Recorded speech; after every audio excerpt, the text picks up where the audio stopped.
and welcome back to White Claw Wednesday, episode 48. We have a really special one for you today. We're having a couple guests on, as you can see. We have Tristan and we have Nick. Welcome, guys. Hey, thank you, guys. So these are a couple of Ryan and I. We have we've been friends with these guys, and we went to school with them all throughout the years of school. And we're doing them a favor by bringing them on our podcast to discuss pretty much legal magic mushrooms, as I would put it. Yeah, because Oregon recently legalized magic mushrooms, correct? Exactly, yeah. So more so like legalization of psilocybin and then magic mushrooms in Oregon in particular is what we're going to focus on. Nice. So it sounds like a really interesting topic. Oh, wait, we're forgetting. We got to crack our white claws. Yeah, we got to crack the claws. I'm doing too many things. I forgot the most important thing. You got to get it right here. Let's follow tradition. Yeah. Right here in the mic. And then we do a nice little cheers. And we get a cheers. Little think. Ah, there we go. All right. Okay. It's good stuff. All right. There we go. Okay, so give us maybe a summary of, is it a research project that you guys are doing? Yeah, in a sense, it's like it's called an ethnography, which is basically like a review of like a culture, an analysis of a culture, okay, and then aspects of that. So specifically, like I think we wanted to start with particularly background around psilocybin, and then the beginning of scheduling of drugs, particularly psilocybin, and then how specific cultural aspects of that might have played into that policy and those policies that were created. Okay. Is psilocybin a Schedule 1 federally? Yes. Okay. Yes. So that was, in comparison, what is marijuana? I don't even know. I think marijuana is also Schedule 1, right? Schedule 1. Currently, yeah. Federally. Although federally, exactly. So then you have statewide legislation, which plays different roles into that, which is exactly what we're going to go into with Oregon and how culturally that was different. Because when you look at like a Schedule 1 drug, the definition of that is no medical use is seen, and also there's a high risk of addictive behavior. So when we look at drugs like psilocybin, it's kind of weird just because you have all these conflicting ideas, especially now culturally. But prior to, it was definitely seen as more of a harmful drug. Yeah, it was like, and today there's not really any evidence at all for it being addictive in any way. It's just kind of like something that was done in the 60s where they did marijuana as well with like the war on drugs and stuff like that. They just threw certain drugs in there that they didn't like or did not fully understand, maybe. Yeah, not fully, exactly. Yeah. I think it was the stigma around a drug. Oh, if it's a drug, it's bad, you know. And back then, you know, when the war on drugs first happened, and you know, drugs were really booming, in like the 50s or whatever. You didn't have all this research. You didn't have, you know, years of collecting data. So.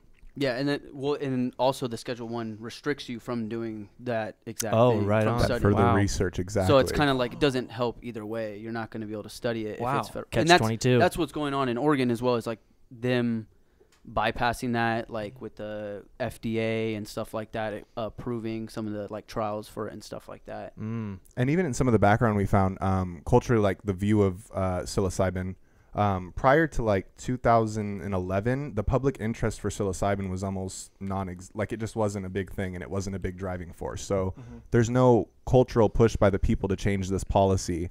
So that policy of the Schedule 1 that started back in the 60s or the 70s with the drug war just kind of maintains and stays stagnant. And then, like he said, we never get any further like research on that because it's so hard to get these drugs to study. Yeah, you literally just can't. It's just federally illegal to do it. It's just hard to do. So before we get too into depth, what is psilocybin? Because I know there's a bunch of different psychedelics out there. Why psilocybin specifically? In Oregon?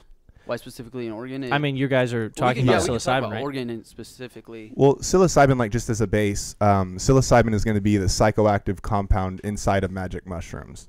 So psilocybin and psilocin are the two chemical compounds found inside of magic mushrooms that are psychoactive. Psilocybin gets converted to psilocin inside of your body through like biochemical processes. Yeah. And that's what actually causes like the hallucinogenic effect. Okay. So that's the chemical that they're outlawing, which is inside of magic mushrooms. And magic mushrooms is over like 100 different species of mushrooms that are naturally occurring that occur psilocybin. So these just straight up grow out of the ground. They grow in Oregon. Wow. Naturally, yeah. Okay. It's Central America and then Northern America. South America. Yeah, South America and North America. And they grow in cow patty, so like cow dung that's just randomly on these like. Get out of here! Are plants. you kidding me? Pop straight That's up. one of like the references like in one of the journals we found done by the Oregon Department of Justice, like and where they find it in Oregon, it's like about their black market and stuff like that they have there, that it's in these like cow fields, or people cultivate it indoors as well. Which is one aspect that's kind of interesting, because you have legalization occurring in Oregon, but also that's naturally where it occurs the most as far as like where you're going to find mushrooms. It's very similar to marijuana with like strains, how you have different strains. There's different strains of mushrooms, but they're all containing psilocybin, which is comparable to like THC, the active compound. Gotcha.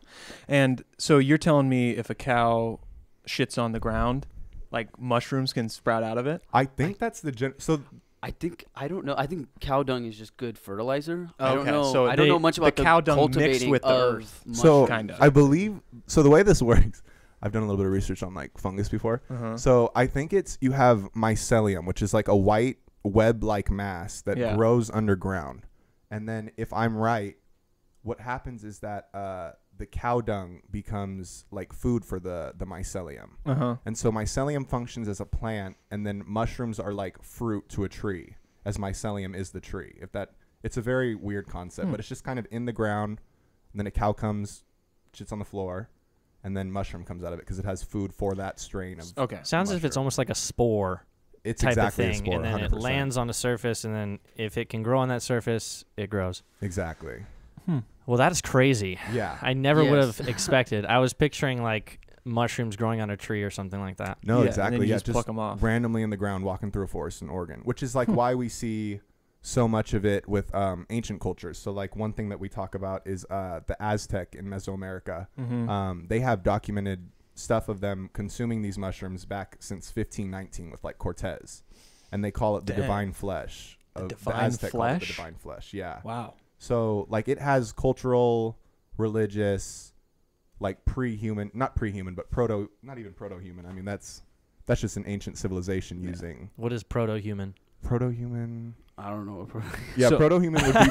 I don't think we're there yet, right? I'm thinking pre-human. I think. Okay. Yeah, exactly. So pretty much, people have been tripping for forever, basically. Exactly. It sounds like if it's as natural as you're making it sound, that it's been a thing. And as of 1960 to 1970, the drug war decided to demonize it, and then we have policy around it making it illegal, and now it incriminates people, and it like takes away people's freedoms and their rights. And isn't it a big deal to get caught with mushrooms? Can't that be pretty serious in terms of repercussions? I think mainly like distribution, like if you're selling, that's like where it's mainly like you still get arrested for mushrooms, having mushrooms. Like having mushrooms on you, yeah. And it's definitely still Schedule 1, so I mean it has all the bearings of like, it's no different than like how you would treat heroin or yeah, if you're moving like cross state line with some mushrooms, I think you're definitely going to get somebody's going to pick you up. Wow. Now I always come back to this question because is cocaine still Schedule 2?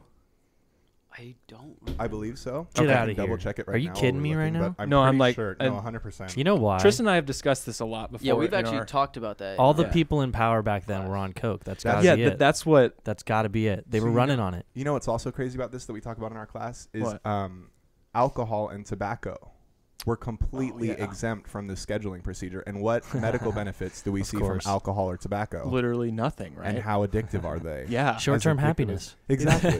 It's crazy because it's just like every other drug. That kind of that lines up pretty well with the whole reefer madness thing in the 30s, and that it seems like it's always been about money with the way drugs are classified. It hasn't, not about safety, And yeah, we talk about that too, kind of with like the commercialization of marijuana now. Like a lot of those people that are buying into these businesses are white entrepreneurs who previously the sale of marijuana is seen as a black thing that has enslaved like a lot of black people. It's put a lot of people behind bars. And, and like obviously there's not a lot of, there's contested medical evidence now showing that it might not be as harmful as we think. What's that, marijuana? Yeah, but also psilocybin, yeah. Okay. Marijuana. But that's kind of like the same thing that we're arguing is like the marijuana and the psilocybin. We're kind of just arguing the drug policy. Drug policy and how it might be there might be other motives socially behind that drug policy. Yeah. Schedule 2, actually, Frank, just because we were talking about that, Vicodin, cocaine, methamphetamine, dialidid, Demerol, oxycodone, oxycontin, fentanyl, which is the Oxycontin and fentanyl are scheduled I think 2. oxycontin's very, very Get out of here. Adderall, Ritalin. Fentanyl is like the most addictive drug. And those are all drugs you're naming that are big pharmaceutical. Oh yeah, big pharma. Oxycontin, which was discontinued, I think, right? Yeah, exactly. Because wait, it's discontinued? I think so. so. The brand. Yeah, the Oxycontin's brand. right? The brand. Yeah, maybe not the drug. Yeah, the people that push that out, I think. Yeah. But what's funny is like Schedule 1 is heroin, but you have opioid derivatives in Schedule 2. Oxycodone. Yeah, that are Schedule 2, but like heroin's not pharmaceutically backed, so it doesn't. But Schedule 1 you have heroin, LSD, marijuana, ecstasy, MDMA, peyote.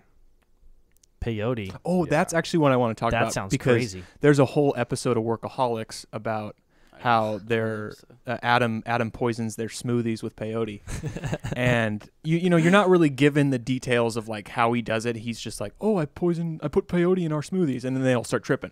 So I've always, when I watch that episode, I think like, what is Adam doing? Is he ripping a mushroom from the ground? Is he ripping a plant from the ground and grinding it up and putting it in the smoothie? What is peyote? Peyote is a type of like Cactus. like a cactus. Cactus. But that's also a Native American. That's a cultural thing. Hallucinogen. Sure. That's which there's a whole. We didn't really dive into that too much, but that's a whole other like Native American rights and about because it's a cultural like ritual they use peyote for. Okay. Religious. Yeah, it's like religious. So similar to the way the Aztecs used the psilocybin back in the 1500s, Native Americans have used the peyote cactus to do religious ceremonies. Okay, yeah. Exactly. And they've been like fighting against like decriminalization. I don't know the exact reasons, but maybe just for reasons like in the Workaholics episode, people want to go and people do crazy dumb stuff on it. Yeah, they want to go collect some peyote out in the desert. Yeah, exactly. Yeah. Do you want to dive into the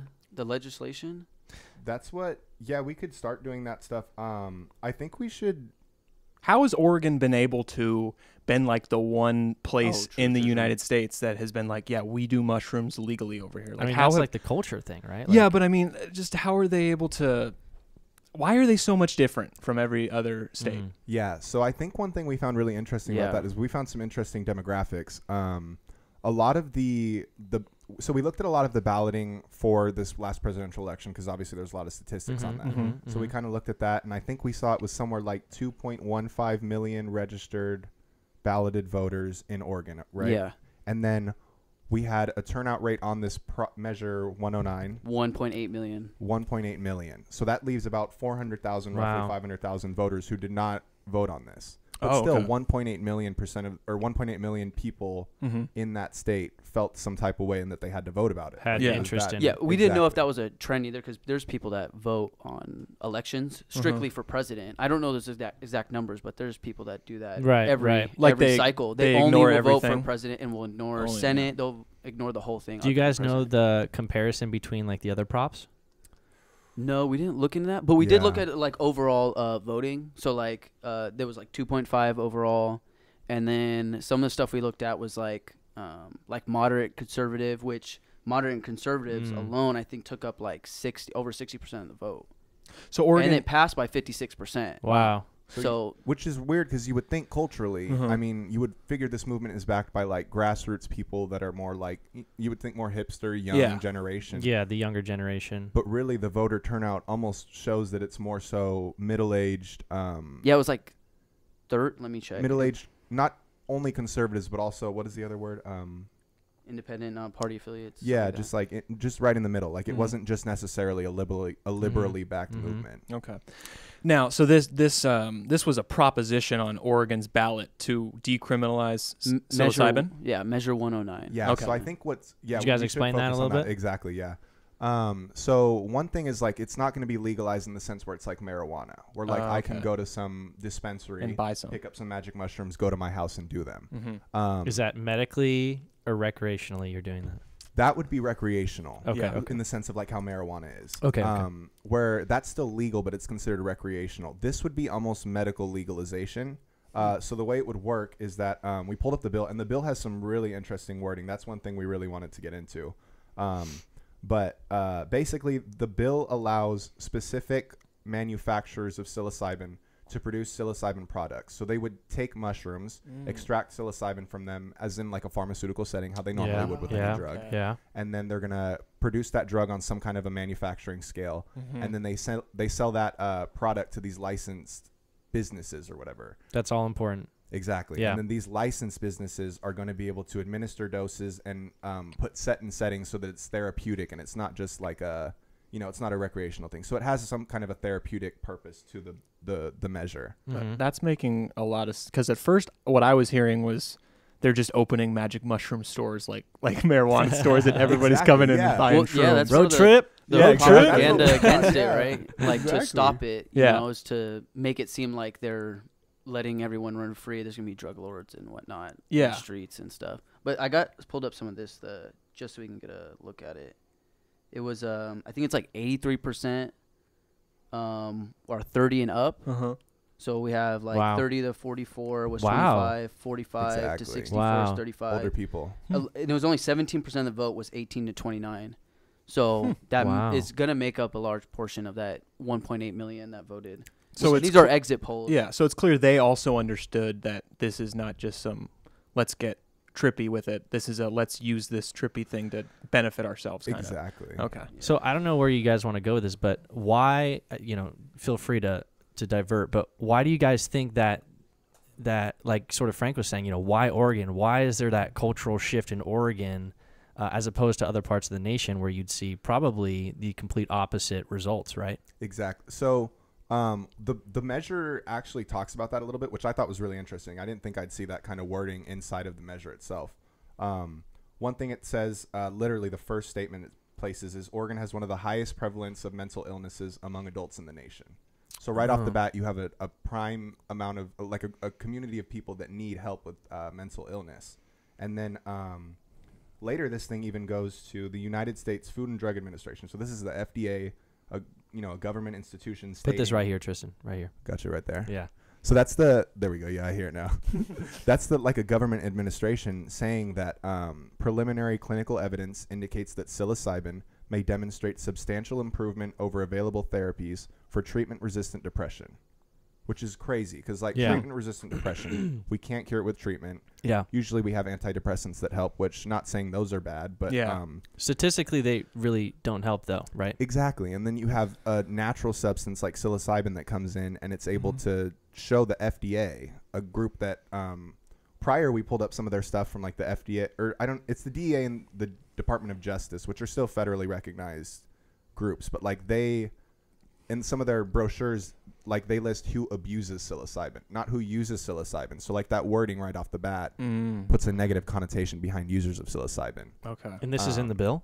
The abuses psilocybin part, that's just from brochures that we saw in the Department of Justice. Got it. And the DEA. And the DEA. And those are federally, right? Yeah, those are federal. They contradict like the FDA themselves. Which So what we're just trying to show is there's still, the movement is still occurring. There's still cultural things that need to be changed, such as the DEA and the Department of Justice. But the FDA is kind of making bounds and saying, hey, like this clinical evidence is showing that we can cure depression with these drugs, with a list of other things. Yeah, and I think we found that they started trials with the FDA, and then they're moved actually on to round 2 type trials, which we didn't get into what those entail, like a round 2 of those, but usually it just means more people, more different money to it, types stuff of like tests. That's really cool because I've heard stuff about psychedelics in Denver and MDMA. They work with PTSD patients, and apparently MDMA is like really helping, but the thing is they do it in a clinical setting where you have this is going to sound really hipstery, but you have like a guide, like you have a guide who like is sort of walking you through the drug you're on. Yeah, the drug you're on, the trip. You have a sober expert on the trip you're experiencing telling you. Well, that might be necessary. You're not just taking it recreationally. I've played that role before. Whoa, where am I? What am I doing? Well, that might. We haven't looked into the exact like how people are doing it, but that might be actually like found necessary, possibly having guides and whatnot. And I think that probably the trials or medical, however they're going to do it in Oregon, probably are going to do something similar like that. I think the video, that we saw that for the measure, like, what they put out on TV, for people to see, it talks about it being strictly about having being therapeutic and you have to be there with somebody, and it's guided, and it's it has somebody with there, like a psychologist with you. Yeah, therapeutic setting. Exactly. Wow. Yeah. And they're actually cool. the Oregon Health Authority. They're like an Oregon government like they're a program. Okay. But they are in charge of putting in like a board of advisors that. So basically, there's going to be right now nothing's legal in Oregon. It's passed and everything, but they have to go through a 2-year probationary period with this Oregon Health Authority. And then they're going to they're instilling like a psilocybin division within that place. And they're going to kind of they're going to set an advisory board for how this is going to be done, and what kind of setting these practices are going to occur, and like how exactly like what kind of setters they're going to have that are going to help with everything. So they are setting precedent for that, which is kind of cool. But one thing we thought about that was some of these officials are appointed by the Oregon governor, which then we have to get into a conversation of culturally, what have we seen from appointed officials, and like how far is that appointed official going to take this legalization, and what kind of outcomes will we see from that legalization? Based on being appointed versus elected. Yeah, he can appoint who he wants, essentially. They're appointed, so we don't know whether those people are going to really push for the type of things that maybe like the psychologists want in the field, or advocates and stuff like that. So that'll be obviously in the next 2 years, and then coming years after that is finding out like how far this actually goes, whether they're actually putting up places to actually facilitate this and have it go through. So we won't know necessarily what psilocybin does for things like depression until a couple of years have passed? In Oregon, I mean, there's studies already. I would. That's what we found. A lot of medical studies. Like, I'll pull up just a little sample, but like, here's just a couple of the things that it's been proven to cure, or not cure, but it helps with significant reduction in these issues. Alcohol dependence, treatment-resistant major depression. You have anxiety associated with end-of-life illness, or just anxiety associated with end of life in general. Tobacco dependence, OCD.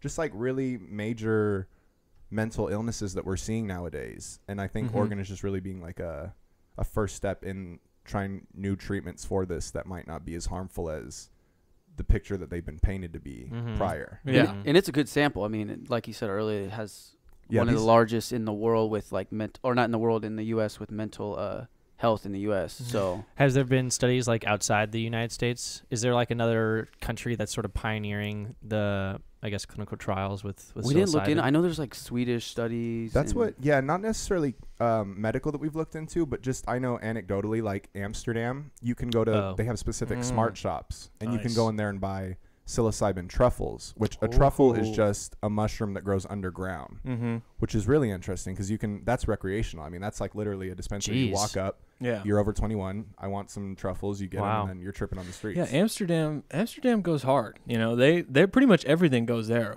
It seems like. Which is that's one place I want to visit. Yeah, no, definitely. It looks crazy. On my bucket list. Exactly.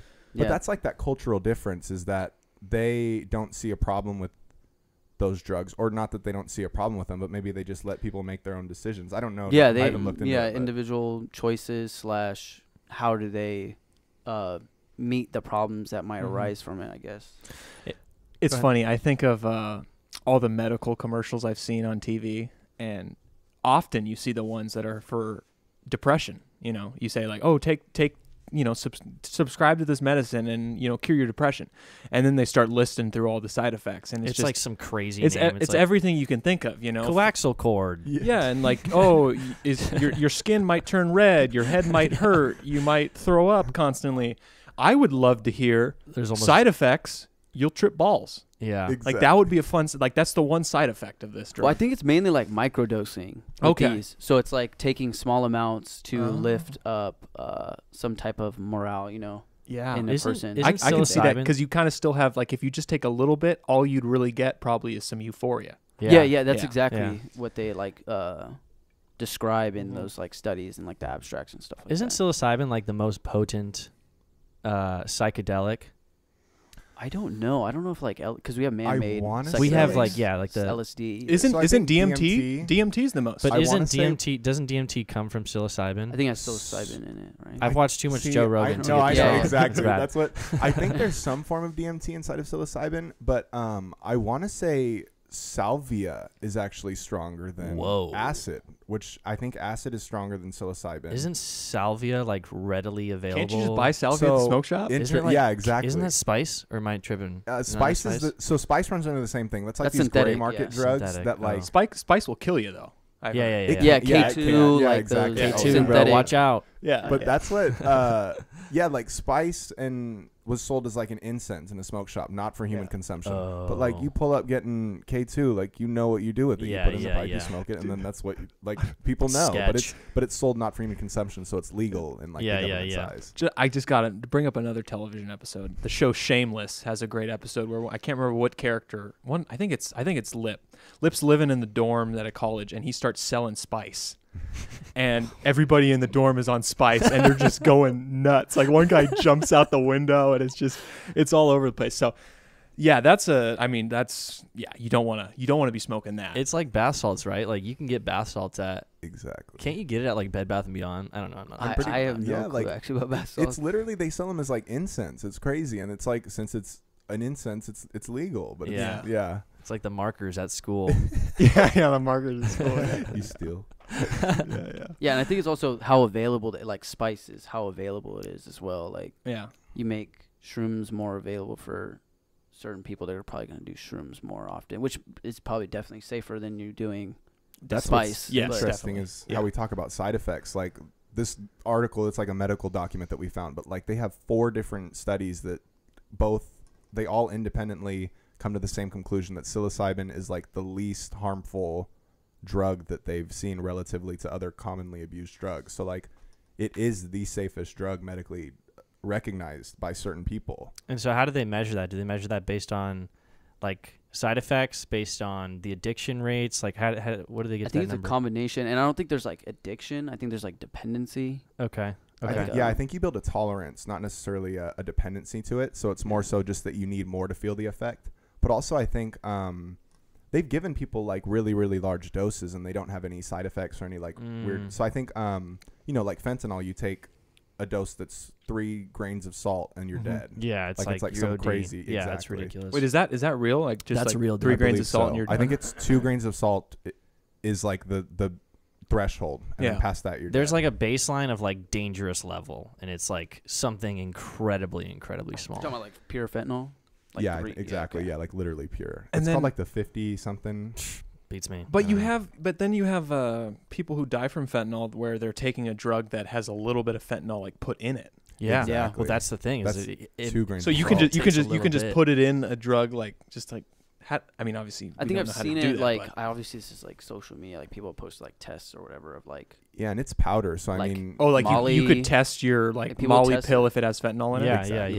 Yeah, 100%. And then it's like people post it, and it's like a picture of their test, and it's like my thing had like pure fentanyl. And fentanyl is Schedule 2 or heroin, stuff like that. A Schedule 2. Wow. Well, because it's it's in prescriptions. It is, yeah. So it's medically used, and like I think they use it as an anesthetic too. It like helps you get to that twilight zone. But it's a very weird thing, this whole scheduling thing, and like how the cultural aspect plays such a large role. Yeah, in what's connected to prescriptions? What's not? Like marijuana is not connected what money to prescriptions. Moves. That's what's all. Interesting too. This bill.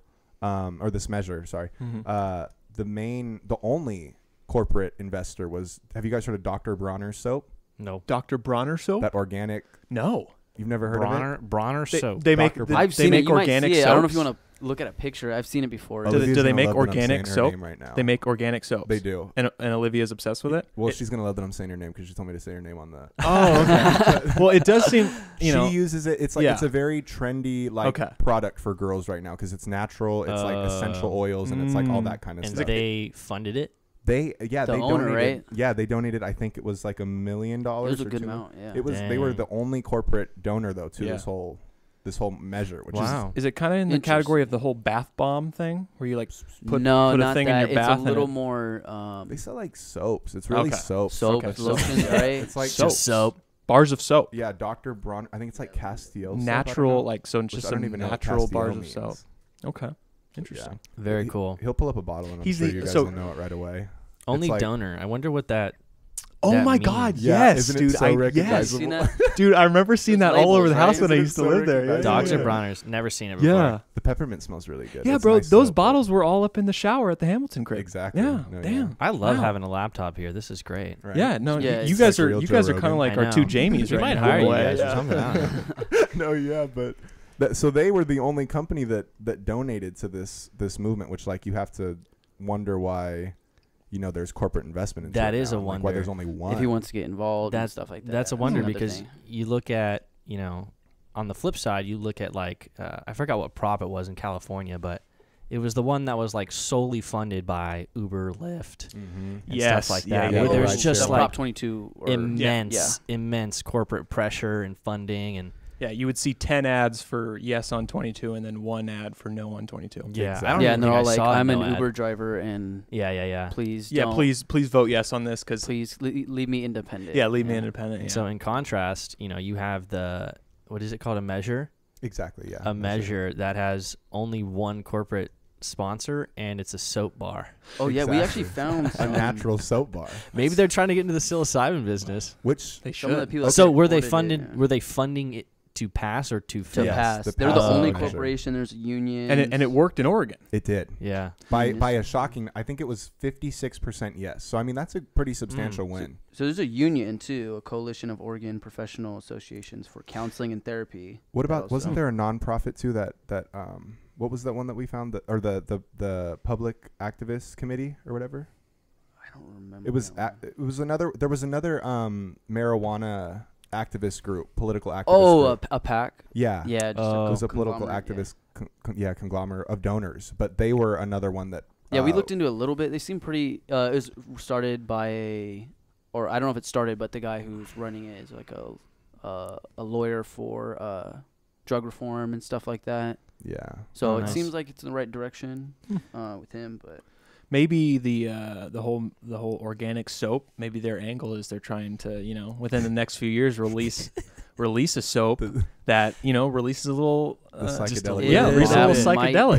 be- You never well, know. if you think about it with therapy, if you were to put somehow like psilocybin into like a lotion or oil, Yeah. and then he's able to sell this oil yeah. to these therapy facilities. Mm-hmm. To That would then work. They know something that we don't, for sure, right? Like, there's got to be a There- reason. maybe yeah. There's got to be a connection to the fact that the only person who was paying to like get that thing passed was an organic soap company. Yeah. Like, Yeah. there's- Or he's just something there. interested in mushrooms. Maybe- but maybe we'll, he does we'll it have to wait and himself, see. you know? Yeah. We'll have to Yeah, wait and yeah, see yeah. for sure. That's It could true. be very simple. And that's what's also one aspect we focused on too was like when you see dispensaries, like how they're kind of commercially growing as like an entrepreneurial venture. Yeah. One part of this law is that no one can have any financial backing into more than 5 of these licensed operational stores or more than 1 manufacturing plant. And these are the licensed people that are allowed to sell it. Is that Exactly. who can have Yeah. dispensaries? Seems Okay. pretty strict. So a manufacturer, they can legislation. only donate to 1, and then a licensed store, they can only donate to 5. You can only have financial investment into those restrictions. That's good. That's what, we kind of were thinking that in a sense promotes small business because Yeah. since you have to promote or invest into so many different manufacturers, you're going to get more small scale things more Or- locally to you. The I don't la- know who they consider a person necessarily either. Yeah. Like if I think a corporation federally is considered a person, An entity. and I don't know if they would consider that in Oregon. Like if you can have a company that invests in multiple therapy facilities or manufacturing of the mushrooms. So we'll have to like kind of wait and see. I think. That could be a rule to keep a company like like what Apple has done with phones is that they basically have a monopoly Exactly. on phone technology. So what you're talking about could prevent, like, you don't want there to be one person who's in charge of Shrooms. taking No out way. taking out psilocybin from shrooms and putting No, them you in definitely medicine. don't. Yeah, Yeah. because then they'll just shoot that price through the roof, and Yeah. the That's best way to cure your depression will be way out of your budget. Yeah, and we don't want like a Marlboro of psilocybin was Exactly. another thing we were Yeah, saying. yeah. Like it would be better to keep it in smaller local communities, and you're getting stuff from your local community. Yeah, and also Right. you like employing people at different. You don't want like a giant corporation Mhm. like having a bunch of people like exploited to literally True. produce mushrooms all across the U.S. Yeah, we don't want to ruin something that's generally considered fun. Any other topics we need to hit? I'm trying to think. Because I mean, we can go off the rails as much as we want, you know. We could, but we I do mean, need so to hit the What do important. you How long guys? has it been? What do you guys think It's been about 30 minutes. the culture of Oregon? Like, why Oregon? I don't think we got into this. Like, Yeah. Yeah, why that was- Oregon? Yeah. Well, we talked about. Remember I think the other one was the moderate and conservative make up. Let me see if I can find it again. I think it was 67. So moderates are 30% of the vote. Conservatives were 37. Moderates were 37. Conservatives were 30%. So that makes up 67% of the vote. That was either you're moderate or conservative. Okay. And when you say And that's- moderate, you mean someone who isn't either liberal or conservative? Exactly. Yeah. Okay. So the other metric was liberal, which is 33%. Okay. I think it's also another interesting thing that we saw was there was this guy, his name is Paul Stamets, I believe, but he did one of the propaganda videos for the Measure 109. Mm-hmm. And he was basically advocating why should the government be able to restrict you of a natively used religious substance at the end of your life if you want to explore what that. So that was his whole thought on it. So looking at the demographics too, we're seeing an older age group that's kind of voting in that for the measure. Yeah. So maybe that was another, culturally swaying thing that he was almost advocating for a group of older people who might be looking for end of life relief of anxiety. I work for McKesson for an oncology sub company, and so oncology is like terminal illness, like cancer. Oh, okay. Oh, And yeah. we always hear stuff about people doing things on their deathbed. They want to try. I don't know. It gives them some sense of closure in life, as they'll try MDMA or psilocybin, or not psilocybin, but psychedelics. So yeah, it just validates your point. Yeah, I think a lot of the studies are done with anxiety on cancer patients, on term, or what's it called, stage 4 and stuff like that. Yeah.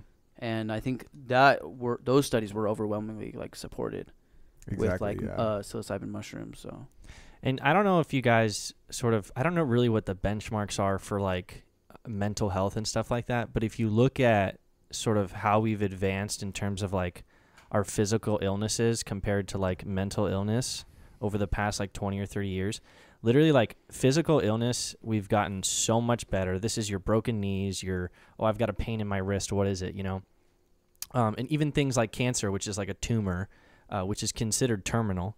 Yeah. We've gotten so much better at. But when it comes to mental illness, our suicide rates are just growing and growing and growing. And I'm not going to use that as the sole benchmark or whatever, but I think it attests that we're doing something wrong, right? We're prescribing antidepressants, and it's really not making a dent. Yeah. I don't know if it's society pressure or whatever it is with social media is pushing too much on people, and our medication can't keep up with it. But I'm happy that we're doing other things, because what we're doing right now isn't working. Yeah, and that's one thing. I think a big part of that is getting when we think about it culturally is when we think about politics, culture invades every aspect of politics. Your worldview of how you view other people and the interactions with other people, that invades every single thought that you're going to have behind politics and how you're going to target certain people or help out certain other people. yeah, your values and stuff. Exactly. Is the governor of Oregon a liberal?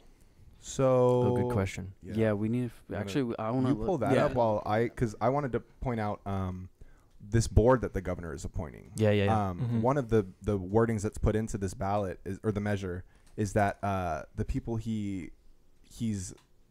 looking for, they already have specific requirements for those people set in mind. So they have to be specific.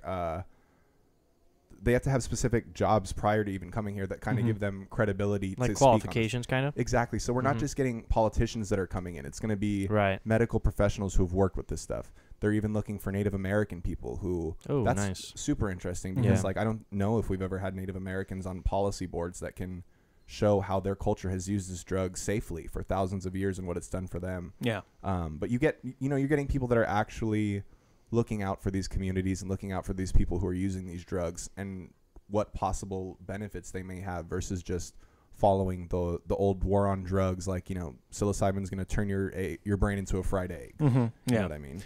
That really was it, huh? It literally was. Like the phrase "war on drugs" is just so war impactful. On drugs. And it's crazy to me that you have these two sides to the war on drugs, and you have this you have the side where it's like, okay, these drugs are bad because people use them to have fun. Yeah. But then you have the other side, which is like, all right, these are drugs where you buy to feel a certain way, and you have to deal with all these side effects, and you have to pay a boatload of money to this, you know, evil pharmaceutical company that really doesn't care about how you feel. Exactly. So it kind of seems like it's weird. We've always had this war on drugs, but at the same time, we've always had all these drugs that we use. Exactly. Yeah, it's really the generalization of like comparing every drug as like a drug, and like that's how you see psilocybin or like, you know, psychedelics be Schedule 1, when in reality they're not addictive. You may develop a tolerance, but you know, you said not a dependency, right? Exactly. Yeah. It's not shown. So, you know, what is the harm in doing some very low dose clinical trials? And I feel like with the drugs that are legal that you buy over the counter from prescriptions and so on, those happen to be the drugs that do get addictive. Yeah. Exactly. Oh yeah. I and mean, you get hooked on. Yeah. You know, I love when I talk about, like, you know, people like, you know, in college where like, oh, like what drugs do? You know, like that'll come up in a conversation. Yeah. And I'll like mention alcohol, and they'll be like, alcohol is not a drug. And I'm like, yes, it is. Like alcohol is way worse than like a lot of the normal things that go on, you know? So that's like California sober. Have you guys heard it? It's like, no, you only drink and you smoke weed, and that's California sober. Oh, that's California sober. Yeah. It's crazy. Like, I'm sober. Yeah, no, exactly. But it's like it's just a cultural stigmatism around it. And then, like you were saying, just how the prescription over the counter drugs are, like even Tylenol. Like Tylenol, we have tons of liver failure in the U.S. because people drink, or it's just a dangerous drug. Like if you take too much of it, it can hurt your liver. But this drug is like clinically proven as safe. But like we said, due to these cultural like significances with it, it's seen so. Pretty sure more people OD on Tylenol than marijuana. Exactly. I don't think there's been but I think so. The numbers aren't there yet. Yeah. I'm pretty sure the only death from marijuana was some stupid ass parents like letting their like less than 1-year-old baby eat an edible. And I want to say they've also concluded, like, don't you remember when that happened? 100%. Yeah. And are you kidding me? No, I'm being serious. Yeah. And I think they even that story might be misconstrued. Yeah, I think it's a little bit. I don't know if it's directly it wasn't the from marijuana like that killed him. It wasn't like an overdose, but necessarily he died of maybe like he rolled over and couldn't breathe or something, and like, you know, but like they 1-year-old dies from after eating like a whole edible. Yeah, like an entire. But I would consider that more an accident than like. I mean, a baby can. Well, I don't know. Eat rat baby, poison. Exactly. A baby could eat a cigarette and die. That's true. No, that's 100%. I don't think happened to me. I don't think it counts either. I just think it's a case of stupid parents. That's really the parents' fault. You ate a cigarette? Yeah, when I was a baby on accident. You ate a cigarette as a baby? I don't think it was like they took me to the hospital and like. How did you get a whole cigarette down your mouth? I don't know if. Oh well, we were like out my front yard, and then like you let your baby go, kind of run around the grass, and then found a cigarette. Just found a cigarette, and I you just ate it. You just go full cigarette. You don't even. I don't taste know. it? I think I was like one. Did you sniff and a it? half or something like that? It's just a story I've been told. Yeah, that reminds me of the Blink-182 drummer Travis Barker. I read his autobiography, and he talked about how when he was a kid, like 12 or 13, he was so into smoking that he would pick up cigarette butts off the ground and light them.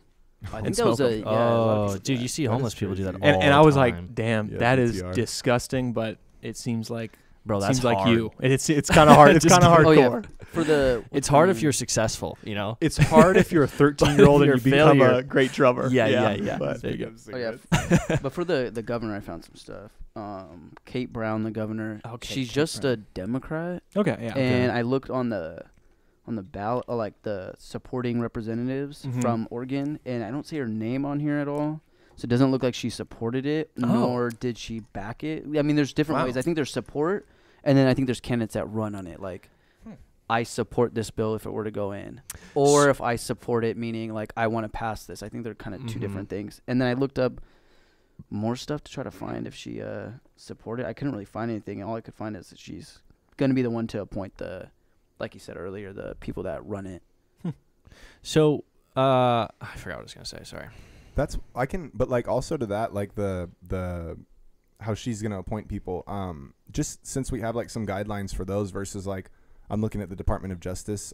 It's like a brochure. It's literally like a brochure you'd make for like a 6th grade project. Like, yeah, it's pretty funny. And they're it's like copied and pasted. So it's like the DA's Uh-huh. psilocybin thing is the same as like exactly the same basically as the Department of Justice. Just change the font around a little bit, the coloring. And these are all federal brochures against the measure. Is that exactly? right? Yeah. Not against the measure. They're how they categorize psilocybin just in the US. Okay. Which they're still going to do federally because only Oregon has passed it statewide. So it's just a statewide measure, you know. But like the Department of Justice, like the street names they put for psilocybin, which I think this is hilarious because it just shows like you have people who know nothing about the drugs that are making the laws. Yeah, they call psilocybin boomers, flower flipping, God's flesh, hippie flip, hombrecitos, little smoke, Mexican mushrooms, musk. Like I've just never heard these names. Okay, ever. first of all those names really intrigue me to try it. Yeah, exactly. Like, I'm being dead honest. Exactly. What about las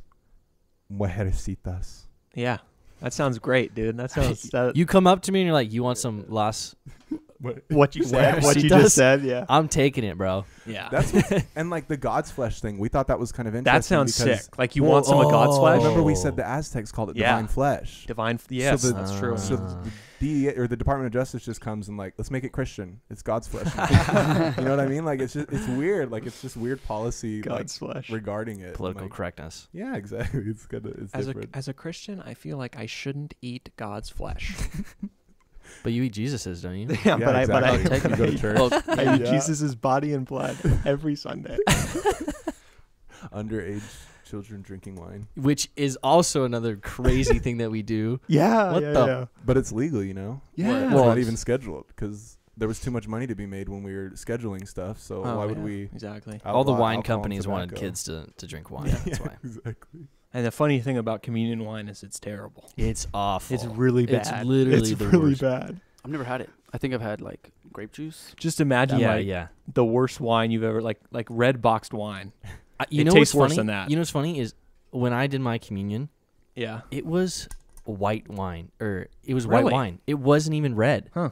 I had red for my communion. I looked at it and I was like, that is so weird. Like they like just need it's alcohol. the blood of Christ, you know?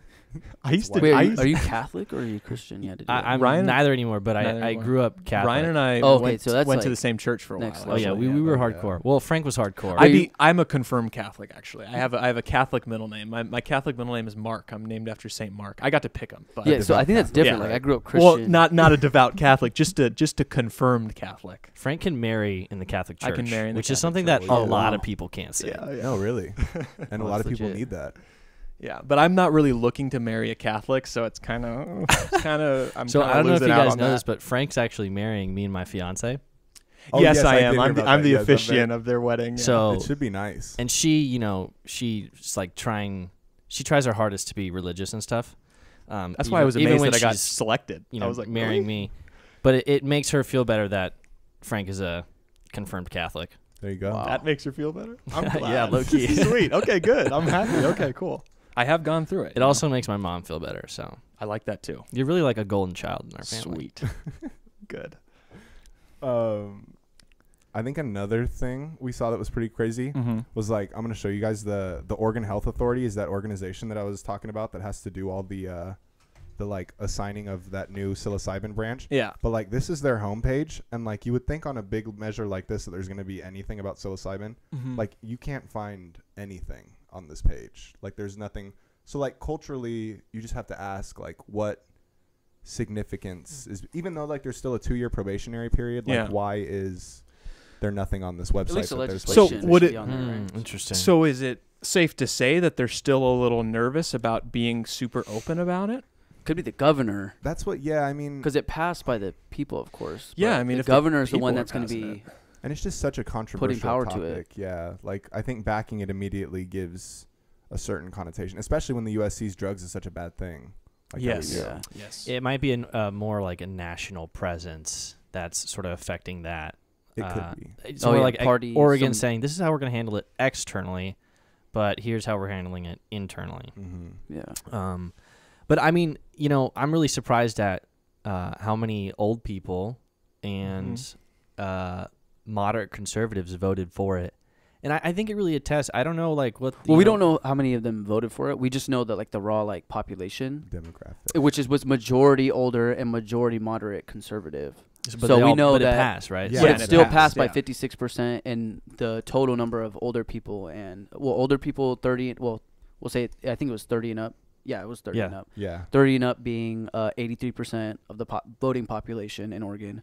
And then 67% being either moderate or conservative. Right. So that's a lot in general for that to even pass, Mm-hmm. you know, something like that. And I think that the key point in here is that it's not a recreational drug. Like, you know, we're not talking about, you know, there's sort of a thing going around like legalize all drugs, you know, and like it's a scary thing, you know. There's pros to it and there's cons to it, but I think the fact that it's more of a clinically based and it's for, you know, mental health purposes, I mean, I think that people are sort of coming around to the fact that we need to do more when it comes to our mental health problems.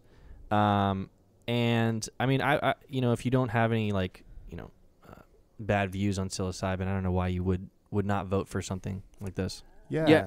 I think that's why, like, probably why it passed, and also because one of the videos, like, you know, I was saying earlier about the stuff on the TV. It showed like a woman describing it. It seemed like she was directly trying to counter those views on it, and that what they were doing was supposed to be very professional and it's supposed to be therapeutic. And so she was trying to counter the negative views as, oh, you just yeah, take I it to think trip. I mean that's how you pass something, right? Yeah, People kept saying, oh, right. they're trying to legalize mushrooms, so all your kids are on shrooms and in your classes or whatnot, you know, fear mongering stuff. Yeah, and it seemed like they were countering it, and it's probably why maybe they got enough money and support that they were able to, you know, shut down like that fear mongering that was going on, and maybe that's how they got the message out and people saw it and I agree with it. I guess. I assume in the measure as well, you're reading about what you're voting for.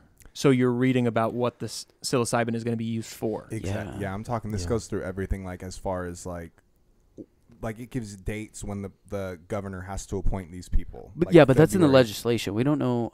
We didn't look into like what it looks like on a ballot, because you know in like California you read those things, you're like, yeah, you get the full description under the prop, and it either confuses you, which or could be. It could have been is. a good description. It could have been a good description on the ballot, but the legislation it's really interesting to read. Like it is. It's crazy. It's just so weird. It's like how so detailed, kind of detailed, which kind of goes to show like how legalization, like you said, most people like legalization of all drugs. Like you just assume mass legalization, you can go into Ralph's, pick up some heroin and shoot up. Yeah. But like, no, it's like a very methodical medical licensed store that's going to have setters and a setting and approved by the FDA. Stuff exactly, like that. approved by the FDA. Yeah. So part of the legislation was the detail about taking it and having someone with you to guide you. Exactly. Yeah, that's in there. Yeah. Oh wow. And like what kind of setting that's going to be.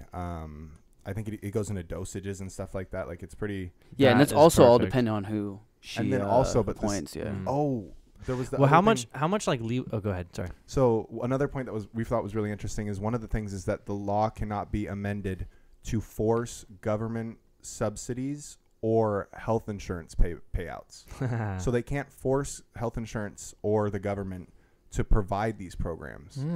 I see. Eventually, it could be instilled, but it's an as interesting mental health point. is to give it that recognition as a medical substance, and then also still restrict it from health insurance and government subsidies. It's weird. Then it's like completely private, essentially.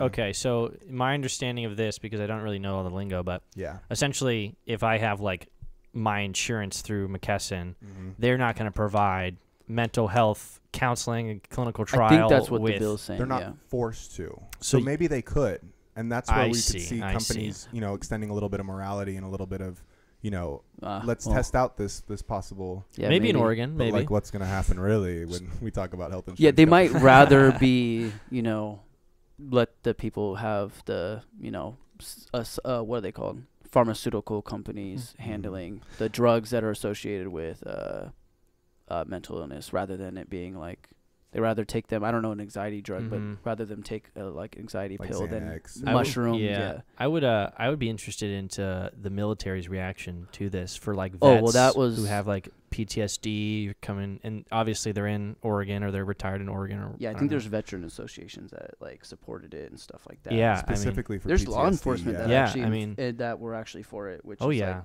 a whole other thing. Why do you want to spend money on catching people with shrooms? I mean, yeah, no, exactly. That's one. Weren't you saying something about a lawsuit that was filed by military? Police? Yeah, that was different though. That was like because this past election, I think every measure that was for marijuana, whether it's medical or legalized or decriminalized in states, every single one that was proposed passed.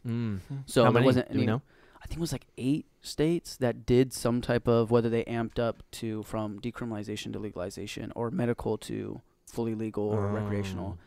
Everyone that had some type of bill for marijuana passed. And I think it was, I want to say South Dakota. I could be wrong. That's the thing. Really? But South Dakota? South Dakota passed either decriminalization or medical. And there was like state and other like police station, not stations, but troopers, like organizations that were like suing the state agencies. Wow. Because I think one of the things, I would have to look at it, but I think they reference like, oh, it's going to take our funding, so we want to be able to catch people for marijuana. Well, maybe just start pulling off. I think they literally just like just said it like, oh, actual I'm just traffic going to admit violations. that I want money from it. So yeah. Wow. That's another thing we looked at, like regarding like law enforcement and like penalties. There's a lot of things that can restrict you from a license. So like one of the things is like if you've committed a felony, like you cannot get this license to sell psilocybin, which you run into interesting things because like with like marijuana, you can lift it up too. Yeah. With like marijuana, previously it was a drug that was African Americans were more stereotyped for it because they're targeted more. Arrested disproportionately. Yeah. Oh yeah, big time. So like you see that, but then you have white entrepreneurs come in who are now making money off of it while these people are still in jail. Still in jail, yeah. Exactly. So now it's just we may see people Yeah. who are in jail for psilocybin charges that when they get out, they can't participate in this economic market because they have felonies and they can't get these licenses. So it's still in a sense.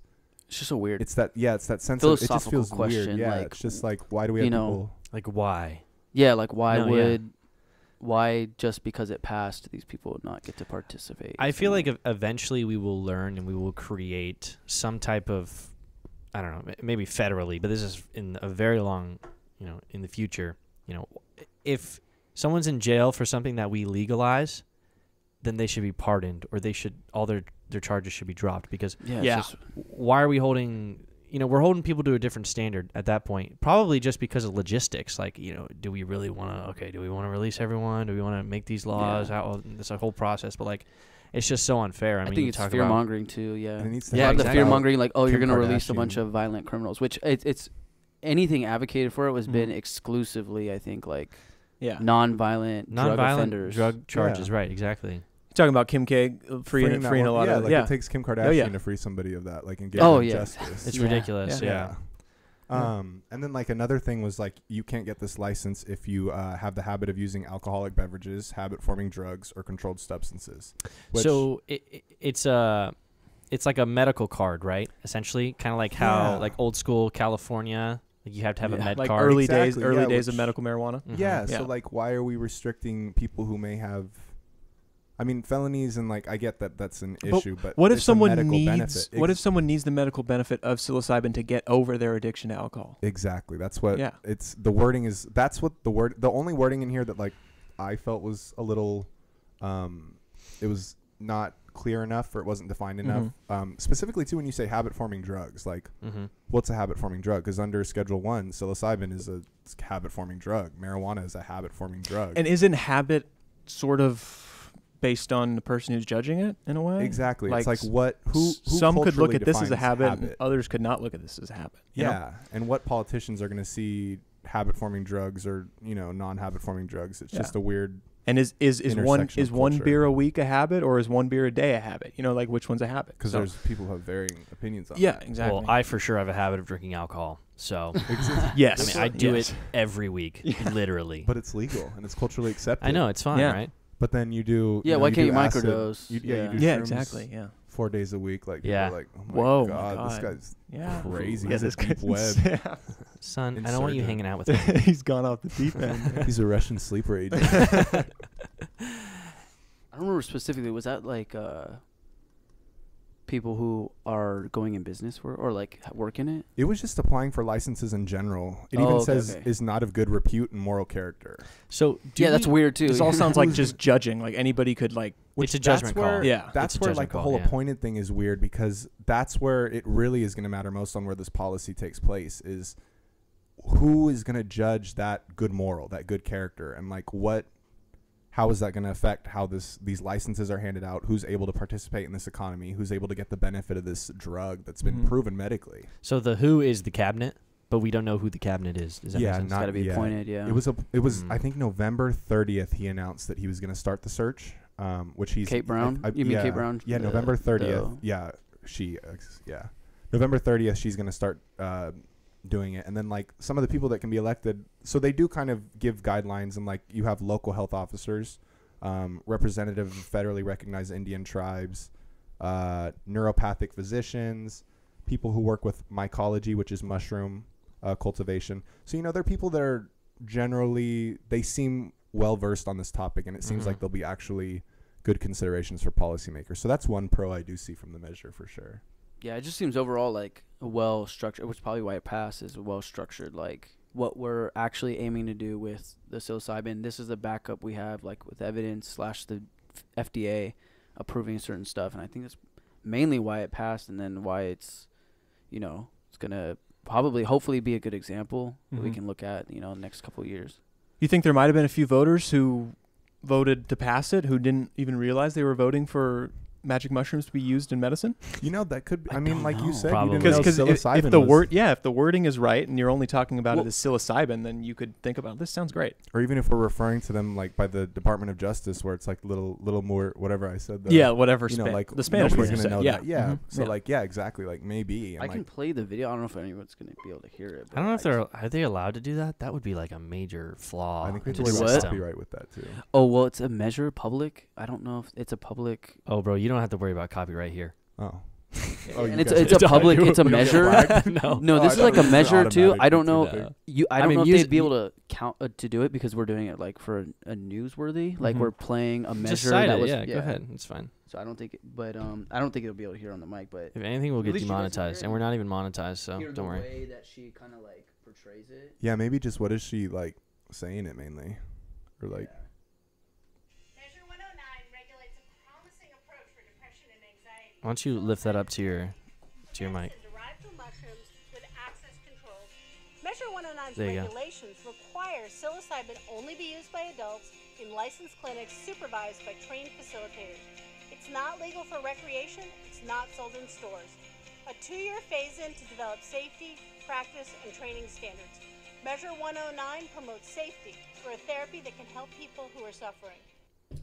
So that So- that So she did reference psilocybin. She didn't say mushrooms, which I think these are That optic helps. stuff. Yeah. Like, you know, Well, I you don't think want it's someone 'cause saying Magic mushrooms. mushrooms. Yeah, and exactly. so then is psilocybin's the chemical that they the compound. Yeah, The I think so. psychoactive compound. it's Correct. it's from a mushroom that is maybe called psilocybin also. No, so like I mean like I know one off the top of my hand is like the red So mushroom. there's in Alice in multiple. There's Wonderland. multiple. Yeah, Okay, yeah. So that's probably why she said psilocybin. 'cause exactly. It's the Remember actual Tristan was chemical. saying it's like it's similar to strains of weed, and Yeah. that there's all these different Right, types right, of right, strains, but they all have THC. So I guess okay. So let's say you have hemp, a non-psychoactive version of weed, no Uh-huh. THC. Yeah, yeah. That's like cremini mushrooms, oyster mushrooms, shiitake, stuff that you eat every day. Doesn't have psilocybin in it. Gotcha. And then you Good have stuff. magic mushrooms like Amanita muscaria, which is like the red mushroom from Alice in Wonderland with the white dots. That one has psilocybin, and that's like a magic mushroom. And that's also very much like all the mushrooms in the Mario Kingdom.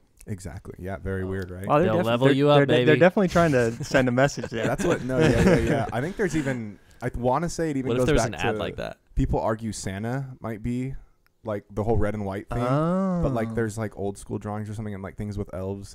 I've seen stuff about that. like but I elves don't that know are a lot about elves that. that look like mushrooms. Yeah, something like that. Like weird little Whoa. forest beings. Yeah, they even have a guy.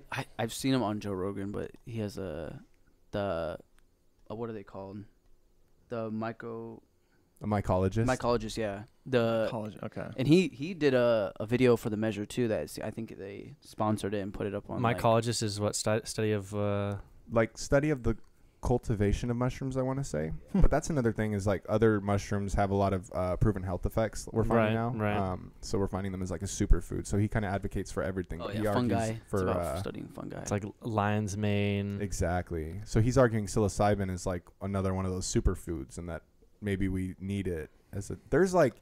Yeah, therapeutic. He talked about like the spiritual aspect. Yeah, he gets a little spiritual. He goes about into it. like us possibly being related to fungus because they breathe oxygen and dispel CO2. I don't know if you guys knew that. Well, in that case, weren't we related to trees too? Well, they ingest CO2, release oxygen. Yeah. Oh. So I'm talking mushrooms do what we do. Oh, Oh, okay. as a, okay. I see what you're And saying. they can catch diseases that we get too, which is very strange. Whoa. Oh, you're talking about like very early on. Yeah, We're now breaking we're- off as organisms. So Joe now Rogan. the question needs to be answered: do cannibals trip? cannibals. Oh, You know, Dude, like people probably. who eat human flesh, do they get trippy I after they don't have a know. meal? Think about Well, it. you have to ferment the human crazy. body first. Oh, right. Well, Because actually, you I think you ferment can the eat the raw mushrooms, right? really. Oh yeah, Yeah. you can You can eat raw. Wow. raw magic mushrooms. I don't know why they're dried particularly. They last longer probably. Yeah, I don't Yeah, know. definitely. Yeah, because regular Dry. mushrooms rot. but the trip would probably be different with just a straight magic mushroom out of the ground compared to one you buy from a drug dealer. Yeah, but I want to cows eat say it? I think it's the weight is what gets messed up because you have water Mhm. in the raw ones. So like True you that. measure like a dose is like what 2 grams, 3 grams for like Yeah.